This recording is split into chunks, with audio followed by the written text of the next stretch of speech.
Hello everyone. The Monstera is an adaptable plant, so it can survive in both low light and brightly lit areas. However, it is still best to keep it away from direct sunlight, as direct exposure can hurt and damage your plant.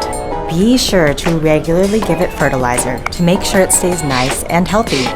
Monsteras thrive in almost any type of hot and humid weather, as its natural habitat is the rainforest.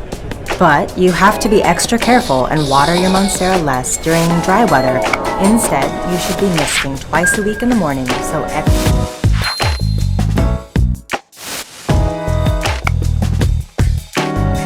The Monstera is an adaptable plant away from direct sunlight, as direct exposure can hurt and damage your plant.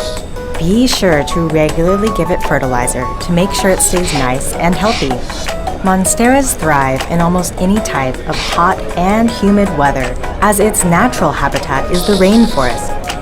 But you have to be extra careful and water your Monstera less during dry weather.